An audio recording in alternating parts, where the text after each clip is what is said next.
So hi guys, welcome back to my YouTube channel six law. This is Sushant. और आज भाई बात करेंगे हम कुछ लोगों के डाउट है मुझे लेके और एग्जाम से रिलेटेड। तो सारे डाउट पे बात करेंगे भाई धीरे धीरे। तो जो सबसे पहली बात है मैं क्लियर कर दूं कि जो चैनल का नाम है मेरे वो है सिक्स लॉयर। ठीक है, सिक्स लॉयर है जो 6 लोगों का चैनल था, बाद में जो है लोगों ने ज्वाइन नहीं किया कुछ रीजंस की वजह से, बट मैं अपना चैनल क्रिएट कर रहा हूँ भाई। लॉयर और एडवोकेट में पहले एक छोटा सा फर्क है, इसको समझ लेते हैं। बहुत लोगों को पता होगा, बहुत लोगों को नहीं पता, बट इस वीडियो में आपका डाउट क्लियर हो जाएगा सारा लॉयर और एडवोकेट को लेके। मैंने आफ्टर ग्रेजुएशन एलएलबी करी। एलएलबी की पढ़ाई भाई मैंने पूरी कर दी, तो एज अ कंसिडर किया जाऊंगा मैं एज अ लॉयर। ठीक है, बट मैं कोई केस नहीं लड़ सकता भाई आपके किसी भी कोर्ट में इस टाइम पर। ठीक है, लोगों के फोन आते हैं कि भाई मेरा ये केस है या फलाना केस है। मैं वो केस लड़ सकता हूं तब जब बार काउंसिल जो है मेरा लाइसेंस इशू कर दे। ठीक है, जब मैं अप्लाई करूंगा उसके लिए बार काउंसिल में, और बार काउंसिल जो है मेरा लाइसेंस इशू कर देगी, वहां से मेरा लाइसेंस आ जाएगा, तब मैं किसी भी कोर्ट में जाके प्रैक्टिस कर सकता हूं। देन मैं आपका केस भी ले सकता हूं, आपका केस जो है लड़ भी सकता हूं। बट इस टाइम जो है मेरे पास फोन आते हैं भाई मेरा ये केस है, फलाना केस है, इस कोर्ट में चल रहा है, तो भाई इस टाइम में आपका कोई केस नहीं ले सकता। और जो लाइसेंस का प्रोसेस है, मैं स्टार्टिंग से हर दूसरी वीडियो मेरी लाइसेंस को लेके ही होती है। तो स्टार्टिंग से ही भाई मैंने एक बात बोली थी कि वही प्रोसेस चल रहा है यार, वो कॉलेज वाले ही यार मार्कशीट अभी तक इशू नहीं करी। ठीक है, एक दो दिन कर रहे हैं, पीछे से ही लेट हो रहा है, अब उनकी भी कोई गलती नहीं है, बहुत लोगों की नहीं आई है। तो एक बेसिक डिफरेंस है जो मैंने शायद आपको क्लियर हो गया होगा। लॉयर वो होता है भाई जिसकी कानून की पढ़ाई पूरी हो गई है, जैसे मेरी हो गई है, एलएलबी मेरी पूरी हो गई है। ठीक है, एडवोकेट वो होता है भाई कि जो प्रैक्टिस कर रहा हो कोर्ट में, और वो आपका केस ले सकता है जिसके पास लाइसेंस है, licence to protect, licence to fight. ठीक है, तो अभी भाई मेरे पास लाइसेंस नहीं है।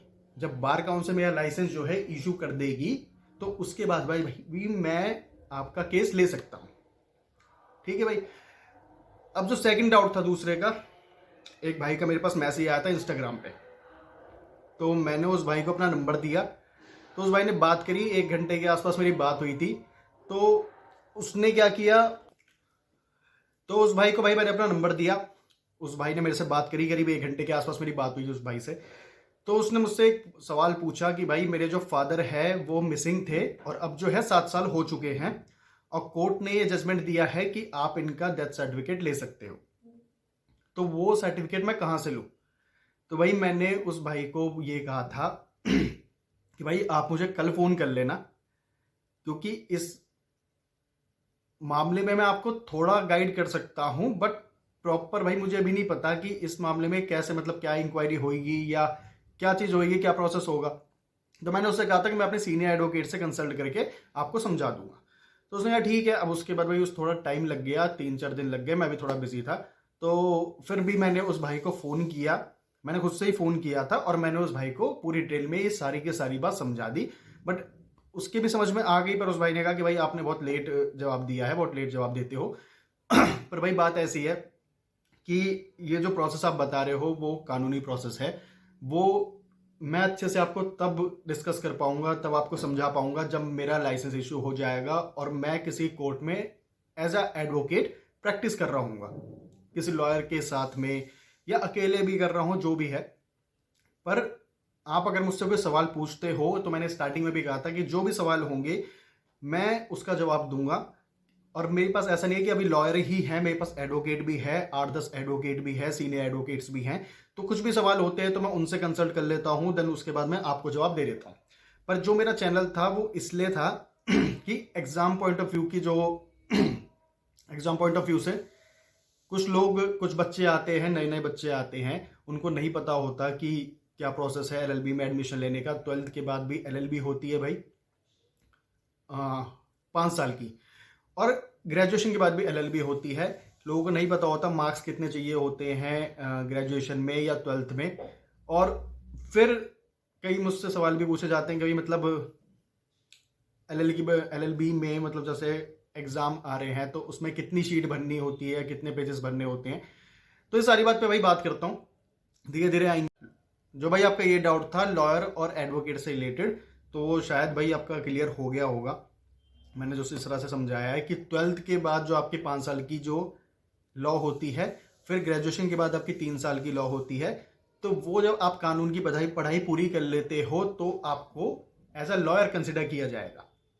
और जब बार काउंसिल का एग्जाम देते हो और बार काउंसिल आपका लाइसेंस इशू कर दे, ठीक है, और उसके बाद आप कोर्ट में प्रैक्टिस कर लो, तो उसके बेसिस पर, उस लाइसेंस के बेसिस पर आप किसी का केस ले सकते हैं और किसी के लिए आप किसी के फेवर में लड़ सकते हैं, ठीक है। बट मेरे पास अभी वो लाइसेंस नहीं है, वो उसका प्रोसेस चल रहा है।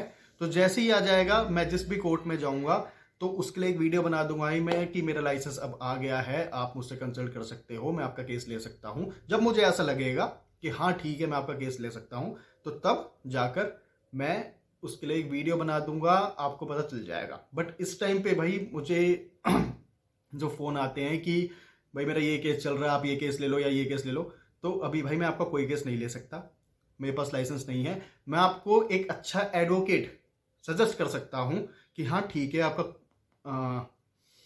किस कोर्ट में जो केस चल रहा है, आपका साकेत में चल रहा है, आपका कड़कड़ूमा में चल रहा है, कहीं भी चल रहा है, तो वहां पे TCRE में चल रहा है, सोना में चल रहा है, सूरजपुर में चल रहा है, कहीं भी चल रहा है, तो वहां मैं आपको एक अच्छा एडवोकेट सजेस्ट कर सकता हूं। क्लियर है भाई, ये पॉइंट क्लियर हो गया आपका लॉयर और एडवोकेट वाला, ठीक है। दूसरा पॉइंट भाई कि एक भाई का मेरे पास में मैसेज आया था, फोन भी आया था उस भाई का, मेरे कॉलेज का ये जूनियर है, कि भाई मैं एग्जाम जो है बहुत अच्छे देता हूं बट मेरे जो है मार्क्स उतने अच्छे नहीं आ पाते। तो मैंने उससे कहा कि भाई शीट आप कितनी भरते हो, जैसे एग्जाम में भाई 32 पेजेस की शीट होती है, तो उसने कहा भाई मैं शीट भी भर लेता हूँ, करीब 24-25 शीट भर लेता हूँ। तो मैंने कहा ठीक है यार, शीट भी आप सही से भर लेते हो, क्योंकि एक चीज़ भाई बात मैं बता दूँ, LLB का जब भी एग्जाम दे रहे हो, ठीक है, LLB के एग्जाम में खास करके इसमें आपको हर एक पॉइंट बिल्कुल ब्रीफ में लिखना होता है, ठीक है। जैसे थेफ्ट एक क्राइम है और जो इसमें सेक्शन लगता है वो 378 लगता है थेफ्ट पे, तो जो इसकी पनिशमेंट है वो 379 में दी गई है। तो कई लोग क्या करते हैं कि LLB के एग्जाम में ना आपको एक एक पॉइंट बिल्कुल डिटेल में लिखना पड़ेगा, ठीक है।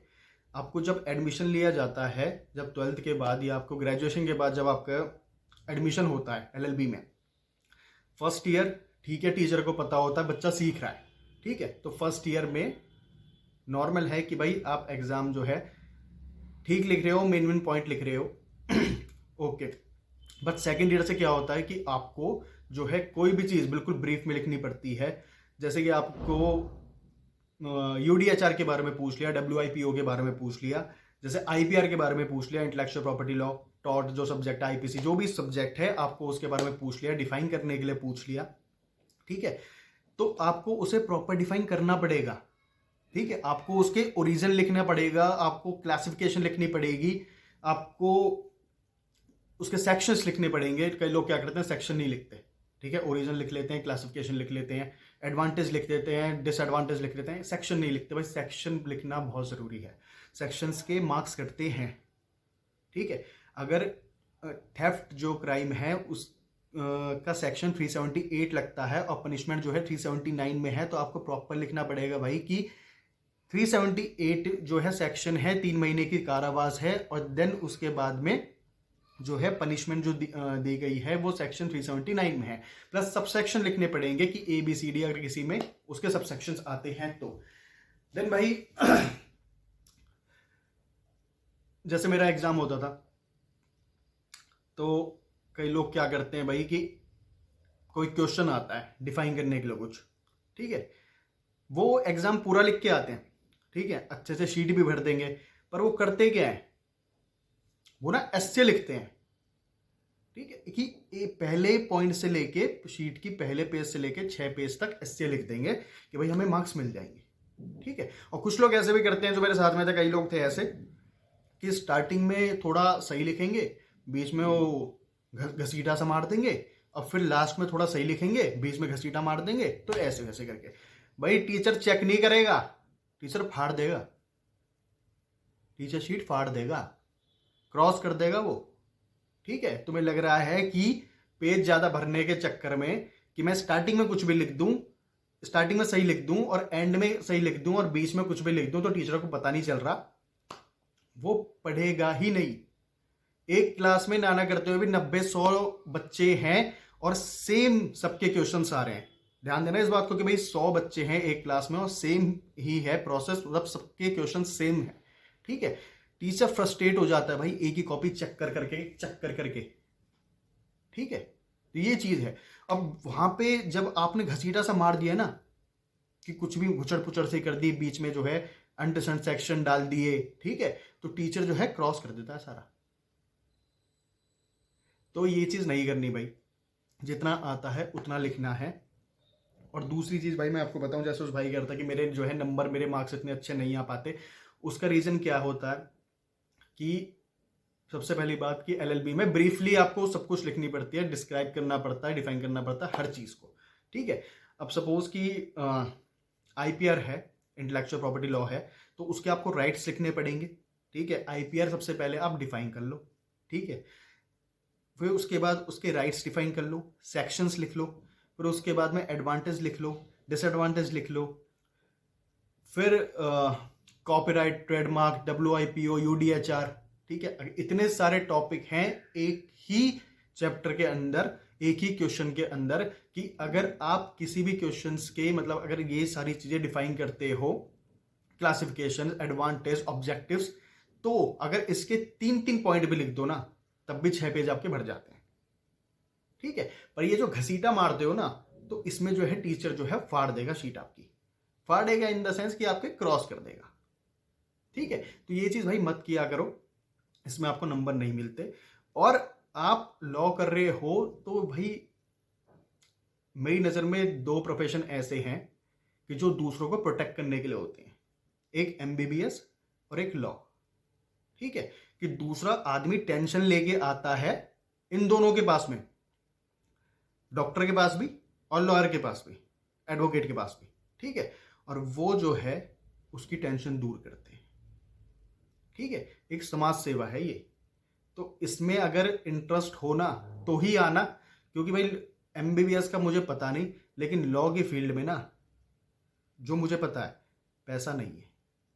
ठीक है, अगर किसी को मैं सजेस्ट करूं तो लॉ करो। मैं तो ये कहता हूं भाई हर इंसान को करनी चाहिए। मेरा तो सपना था लॉ करने का कि मैं लॉ करूंगा ही करूंगा, चाहे कुछ भी हो जाए। तो वो मेरा सपना पूरा हो गया, मुझे अपना ये जो मैंने ड्रीम है वो पूरा कर लिया। मुझे बहुत अच्छा लगता है यार। पैसा आज भी कुछ भी नहीं है, जेब खाली है, करेंगे आगे, धीरे धीरे कर लेंगे, वो बातें बाद में देखते हैं कि क्या होगा क्या नहीं होगा। बट मुझे आज बहुत अच्छा लग रहा है। कल को मेरा लाइसेंस भी आ जाएगा, एडवोकेट कंसिडर किया जाऊंगा और भी ज़्यादा अच्छा लगेगा। यहाँ चल ठीक है, लाइसेंस है, लाइसेंस टू प्रोटेक्ट, ठीक है, लाइसेंस टू फाइट। एक लॉ की फील्ड ऐसी है जहां लड़ने के लिए लाइसेंस लगता है। ठीक है, कहीं पे भी आप लड़ोगे ना तो आपको पुलिस वाला कर देगा अंदर, लेकिन लॉ की फील्ड ऐसी है जहां पे लड़ने के लिए लाइसेंस लगता है। तो एक ना अलग ही फील आता है, एक राजाओं वाली फील आती है।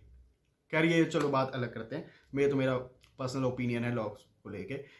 पर हाँ, मैं ये बात कह रहा था कि अगर लॉ करनी है तो लॉ जो है एक प्रोफेशन से ज़्यादा कि आप उसमें कमाओगे, ये एक समाज सेवा सी है। ठीक है, किसी की हेल्प करना, बहुत सारे लोग कर भी रहे हैं।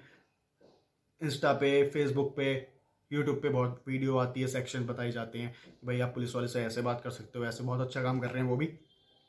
पर अब जो है एग्जाम से लेके कुछ चीज़ें मैंने इसमें, आपके जो डाउट्स है वो क्लियर हो गए होंगे, उस भाई के डाउट क्लियर हो गए होंगे कि वो जो घसीटा मारता था, क्योंकि मैंने उससे पूछा भी था, मैंने भाई तू कैसे लिखता है, तो उसने कहा मैं ऐसे लिख देता हूँ भाई पूरा का पूरा, और मैं उसमें क्लासिफिकेशंस या ऑब्जेक्टिव्स नहीं लिखता, मैं डायरेक्ट एक ही चीज़ लिख देता हूँ जल्दी के चक्कर में।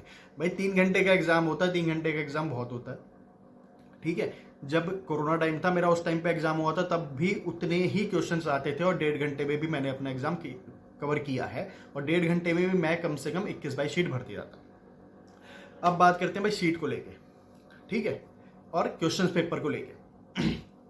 मैंने सीसीएस से करी है अपनी लॉ, तो 32 शीट्स मिलती है, 32 शीट्स मिलती है।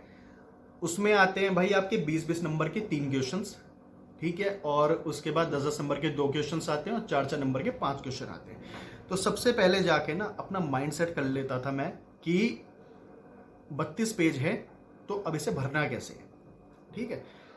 तो 20-20 नंबर के 3 क्वेश्चंस, तो 20-20 नंबर का जो क्वेश्चन होता है तो उसमें आपको ज़्यादा लिखना पड़ता है। तो 20 नंबर का जो क्वेश्चन है उसमें मैं 6 पेज पहले से ही तैयार रखता था कि हाँ चल मुझे 6 शीट भरनी है इस क्वेश्चन की।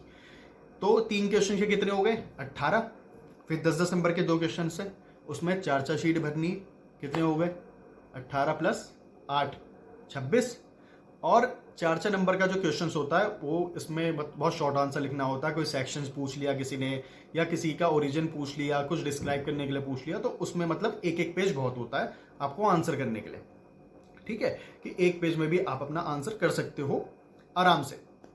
उसके बाद भी हमारा एक पेज बच गया 32वां, ठीक है, तो उसे जाने देते हैं। तो सबसे पहले जो स्टार्ट करना है भाई वो 20 नंबर से स्टार्ट करने हैं, क्योंकि सुबह आके सबसे पहले माइंड सेट है हमारा, ठीक है, माइंड फ्रेश है कि अब जो है पेपर करना है, हमें स्टार्ट करना है। तो सबसे पहले 20-20 नंबर के क्वेश्चन उठाओ भाई, ठीक है। तो 20-20 नंबर के क्वेश्चन में भाई मुझे लग जाता था करीब ना करते हुए 1.25 से 2 घंटे, ठीक है, 6 18 पेज भर देता था मैं आराम से। फिर उसके बाद बचता था मेरे पास 1 घंटा। 1 घंटे में भाई मेरे को आधा घंटा लगता था 10-10 नंबर के 2 क्वेश्चंस करने में, ठीक है, वो 8 शीट भरने में। फिर आधा घंटा लगता है, तो फिर एक शीट भरने में कोई इतनी प्रॉब्लम नहीं होती, ठीक है, आपने 5-5 मिनट में भी अपनी शीट कवर कर लेते हो।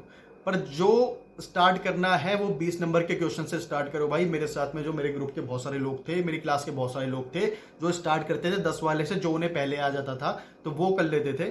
तो अब 4 नंबर का एक क्वेश्चन छूट रहा है ना तो फिर भी ठीक है, लेकिन 20 नंबर का कोई एक भी छूट गया ना तो दिक्कत है, ठीक है। एक बहुत बड़ा क्वेश्चन आपने छोड़ दिया, तो कुछ भी लिखो, सबसे पहले लिखना पड़ता है भाई, ठीक है। और सबसे पहले जो स्टार्ट करना है, किसी भी कोई भी क्वेश्चन आया है उसका ओरिजिन लिखो, साथ में सेक्शंस लिखो, क्लासिफिकेशंस लिखो, एडवांटेज लिखो, डिसएडवांटेज लिखो, ठीक है, पनिशमेंट लिखो कि किस सेक्शंस में पनिशमेंट दी गई है, ये अलग से लिखना पड़ता है। कई लोग उसी में सब कुछ डाल लेते हैं, तो ये चीज़ नहीं करनी है। फिर उसके बाद में एक स्टार्ट और एक एंड हमें पता होना चाहिए कि हमें करना कैसे है।